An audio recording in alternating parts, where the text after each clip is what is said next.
वो बयान बहादुर हैं। बयान देने में उनका कोई जोड़ा नहीं है। तो सब देने दीजिए बयान। बयान देने से क्या होता है? आप धरातल पे देखिए, ग्राउंड जीरो पे इन लोगों को हराएंगे। कुशेश्वर स्थान और तारापुर में इनकी जदयू की जमानत नहीं बचेगी। आरजेडी भी यही इतना छटपटाहट क्यों है? तो उल जलूल सा बयान आने लगा तो छटपटाहट क्यों है? अगर चिराग पासवान वोट कटवा है तो आपको छटपटाहट क्यों हो रहा है? नीतीश कुमार जी जो हैं मात्र 12,000 वोट से मुख्यमंत्री बने हुए, ये अनुकंपा पे बने हुए हैं, बीजेपी की अनुकंपा पे, आशीर्वाद पे। बिहार में उपचुनाव का ऐलान हो चुका है और तमाम राजनीतिक पार्टियों की आप बात करें तो उनके स्टार प्रचारक भी वो आ गए हैं सामने। आप लोक जनशक्ति पार्टी रामविलास की बात करें, जेडीयू या फिर आरजेडी हो या कांग्रेस हो, सब लोग दमखम लगा रहे हैं। और ऐसे में चिराग पासवान का भी दावा है कि ये सीट वो निकाल कर ही रहेंगे। मगर सवाल ये है कि जब चिराग पासवान खुद दिल्ली में है तो ऐसे में कैसे निकलेगा ये 2 विधानसभा का जो सीट है। हमारे साथ बात करने के लिए चंदन जी हैं। दावा हो रहा है आपकी तरफ से, आपकी पार्टी की तरफ से, मगर सवाल है कि सब लोग हैं ग्राउंड पर, आपके नेता नहीं हैं और आपके कार्यकर्ता दिख ही नहीं रहे कहीं भी। नहीं, देखिए, हमारे कार्यकर्ता ग्राउंड पे काम कर रहे हैं। हमारे दोनों प्रत्याशी अपना नामांकन कर चुके हैं, स्क्रूटनी वगैरह हो रहा है। और हमारे जिलाध्यक्ष और हमारे पदाधिकारीगण और ख़ास करके हमारे जो स्टार प्रचारक हैं, चुनाव आयोग से भी उनका जो है कार्ड बनकर आ गया है और सब अपने अपने काम में लगे हुए हैं। सबकी जवाबदेही और जिम्मेवारी बटी हुई है। तो हमारे कार्यकर्ता booth wise, panchayat wise, block wise अपना काम कर रहे हैं। तो हम तो दावा जो कर रहे हैं, हमारे दावे में दम है। देखिए, पिछले 16 साल से माननीय मुख्यमंत्री जी तारापुर और कुशेश्वर स्थान का विकास नहीं कर पाए। 19 लाख रोजगार का वादा इन्होंने किया था, रोजगार देने में असफल रहे हैं। आज के डेट में आप देखिएगा कि अभ्यर्थी जो हैं सड़क पे लाठी और डंडे खा रहे हैं। तो इन सब विषयों को, और हम जनता के बीच में जा रहे हैं, हम बता रहे हैं कि बिहार फर्स्ट और बिहारी फर्स्ट से हम आपका विकास करेंगे। और हमें पूर्ण यकीन है कि कुशेश्वर स्थान और तारापुर की जनता आदरणीय चिराग पासवान जी का ही समर्थन करेगी। कब आ रहे हैं चिराग पासवान और कब से जो दौरा है आप लोग का वो शुरुआत होने वाला है? बहुत जल्द। देखिए, अभी दुर्गा पूजा भी चल रहा है, आपको पता है कि बहुत लोग फास्टिंग में होते हैं। तो हमारे नेता सारा ग्राउंड पे हम लोग अपना काम कर देंगे। और एक प्रचार का जो एक समय चलेगा, अभी तो है, तो वो धुआंधार चलेगा। और हमारे नेता के बात में आप देखिएगा कि बिहार सरकार के वह 16 साल की जो नाकामी है वह स्पष्ट दिखेगी। और राज्य सरकार की जो नाकामियां होंगी उनको हम तारापुर और कुशेश्वर स्थान की जनता के सामने रखेंगे। Bihar first, Bihari first vision को रखेंगे और तब तय करने देंगे कि जनता जिसको चाहे उसको चुन ले। देखिए, लोकतंत्र में जनता ही मालिक होती है। तो जनता के पास हम अपनी बात को रखेंगे। पूर्ण यकीन है कि लोक जनशक्ति पार्टी यह दोनों उपचुनाव को जीतेगी। जब आप बिहार सरकार के मंत्री हैं, आप बिहार सरकार के मंत्री जो हैं वो कह रहे हैं महज वोट काटने के लिए जो है चुनाव लड़ रहे हैं और सड़क सर उठा करके नेता बना देते हैं, ऐसा बयान सुमित सिंह की तरफ से लगातार दिया जाता है चिराग पासवान को लेकर के। इन चीज़ों को कैसे देखते हैं? देखिए, सुमित जी का पुराना इतिहास है बयान देने का। पहले भी देखेंगे तो उनका उसी जदयू पार्टी ने टिकट काटा था, निर्दलीय हैं। तो क्या बयान दिए थे? चंगू मंगू बोले थे। अब किसको बोले थे वो तो सुमित भाई ही बेहतर जान सकते हैं। लेकिन देखिए, हमने जब चुनाव 2020 के विधानसभा में लड़ा तो 1 नंबर की पार्टी को 3रे नंबर की पार्टी बना दिया।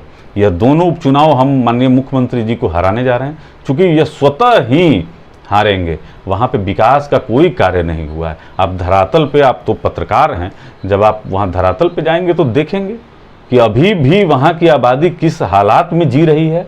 शुद्ध पेयजल की व्यवस्था नहीं है और बिजली का तो कहिए मत। तो सड़क जर्जर है। तो हर चीज, जो बयानबाजी आ रही है उसको कैसे देखते हैं? देखिए, जो नेता बयान, देखिए एनडीए के जो नेता हैं, खास करके कुछ जदयू के, वो बयान बहादुर हैं।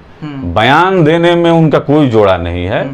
तो सब देने दीजिए बयान। बयान देने से क्या होता है? आप धरातल पे देखिए, ग्राउंड जीरो पे इन लोग को हराएंगे।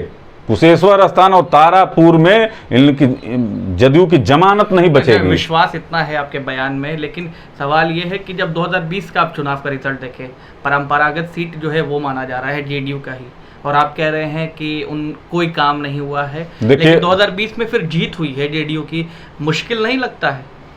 देखिए, जनता का काम अगर होगा तो कोई चीज़ मुश्किल नहीं है, जीत होगी। लेकिन जनता का वहाँ काम नहीं हुआ है। कुशेश्वर स्थान और तारापुर में जदयू ने कोई काम नहीं किया है। हम उसी विषयों को उठाएंगे, जो जनता के मूलभूत समस्याएं हैं हम उनको उठाएंगे। और हमारे पास एक विजन है, बिहार फर्स्ट और बिहारी फर्स्ट, तय करने देंगे जनता को ना। आरजेडी भी यही इतना छटपटाहट क्यों है?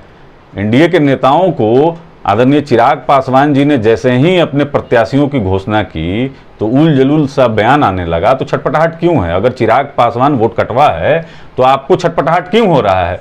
हमने पहले नंबर की पार्टी को तीसरे नंबर की बनाया। अब यह 2 उपचुनाव है, दोनों उपचुनाव इनको हराएंगे हम।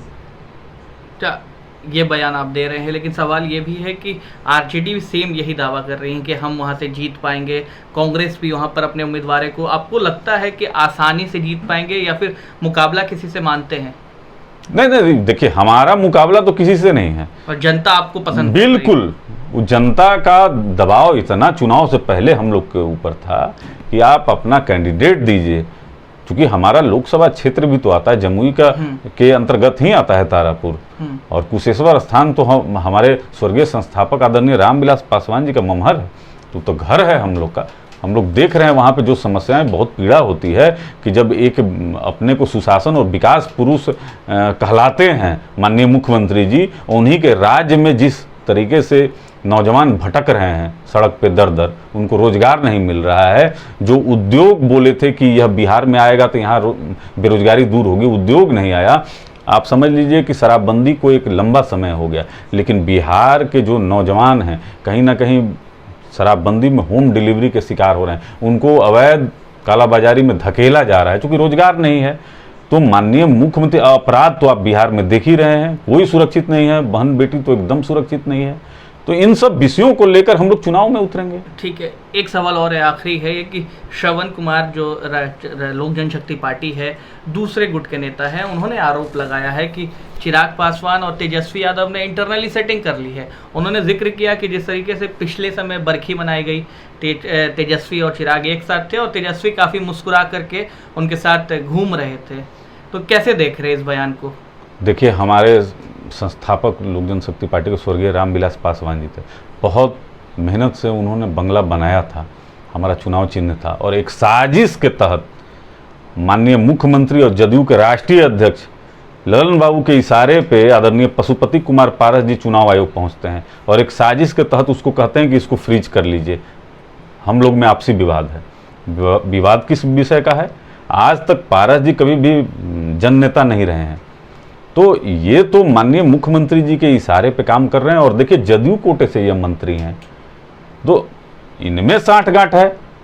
हम लोग तो छाती ठोक के स्पष्ट हमने बोला कि आप जीरो करप्शन का बात करते हैं, आप भ्रष्टाचार की बात करते हैं। कोई विभाग ऐसा नहीं है कि जहां बिना पैसा दिए हुए कोई काम हो जाए। तेजस्वी से साठगांठ है कि नहीं, क्योंकि यही आरोप लगातार। देखिए, आरजेडी का अपना नीति और सिद्धांत है, लोक जनशक्ति पार्टी की अपनी नीति और सिद्धांत है। हमने ना पहले समर्थन किया ना अभी समर्थन कर रहे हैं, हम अपने ऊपर चुनाव लड़ रहे हैं। देखिए तनवीर जी, अगर हमको माननीय मुख्यमंत्री जी के सामने अगर हमको घुटने टेकने होते तो हम 20 सीट 15 सीट जो दे रहे थे ले लेते, और यहाँ पे 12-15 हमारे जीतते, वो यहाँ भी मंत्री रहते, केंद्र में भी हम मंत्री रहते, राज्यसभा का सीट मिलता।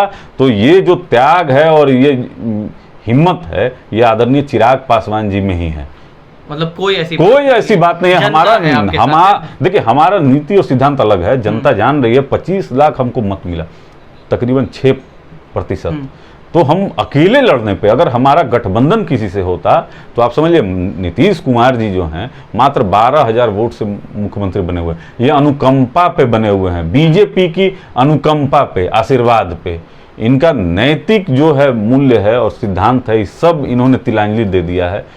आप विकास अगर किए हैं तो आपको जरूरत किसी क्या पड़ रहा है? नहीं होनी चाहिए थी ना। आपके दावे खोखले सिद्ध हो रहे हैं कि आप मुख्यमंत्री बने हुए हैं, सबसे बड़ी पार्टी जो है वो आपको बैक कर रही है, तो आपका अपना कहाँ गया? आज ये जो जनता दरबार लगा रहे हैं, ये बिहार के 12 करोड़ आवाम का उपहास करने के लिए कर रहे हैं। अगर आप काम किए रहते तो आपको तो इसकी ज़रूरत ही नहीं पड़ती।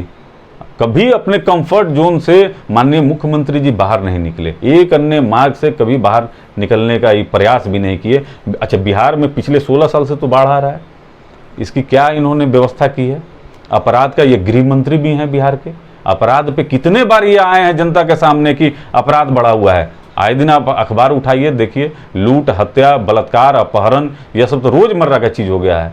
तो माननीय मुख्यमंत्री जी का सिद्धांत, नीति सब तिलांजलि दे चुके हैं। ठीक, तो हमारे साथ चंदन सिंह थे जिन्होंने सीधे तौर पर बताया है कि पार्टी का जो है वो पूरा प्लानिंग क्या है और आने वाले समय में साफ दावा किया है कि जीत जो है वो लोक जनशक्ति पार्टी रामविलास यानी कि चिराग पासवान की तय है।